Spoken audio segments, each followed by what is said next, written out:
ভয়ে চুপ মাশরাফি, জুতা কাণ্ডের পরে বেরিয়ে এলো আসল রহস্য। জোকার সাজিয়ে শিক্ষার্থীদের জুতা ছুঁড়ে মারা কাণ্ডের অপমানের পর কি বলল মাশরাফি। বুয়েট বিশ্ববিদ্যালয়ের দেওয়ালে মাশরাফির ছবি টাঙিয়ে লেখা ছিল মাই ক্যাপ্টেন। সবাই মাশরাফিকে আইডল মানত।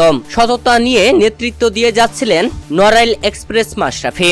তবে এবার সেই মাশরাফিকেই কঠিন অপমান করলো শিক্ষার্থীরা। যেখানে বুয়েট বিশ্ববিদ্যালয়ের ছাত্রীরা দেয়ালে আঁকা মাশরাফির সেই ছবিতে আগে জোকার বানায়। জোকার সাজানোর পরে ছাত্ররা সেই মাশরাফির ছবিতে জুতা ছুঁড়ে মেরেছে, যা সামাজিক যোগাযোগ মাধ্যমে খুব ভাইরাল। কোঠা আন্দোলন নিয়ে বাংলাদেশের ক্রিকেটাররা প্রতিবাদ জানিয়েছিলেন, তবে প্রতিবাদ জানাননি মাশরাফি ও সাকিব আল হাসান। তবে কি তারা ক্ষমতার জন্যই প্রতিবাদ জানাতে পারছেন না? কেননা দুজনাই এমপি হয়েছেন। সাকিবকে কানাডায় অপমানের পরে এবার মাশরাফিকে বুয়েট বিশ্ববিদ্যালয়ের শিক্ষার্থীরা দেওয়ালে জোকার সাজিয়ে জুতা ছুঁড়ে অপমানের পর সবাই ভেবেছিল মাশরাফির থেকে যে কোনো একটা প্রতিক্রিয়া পাওয়া যাবে।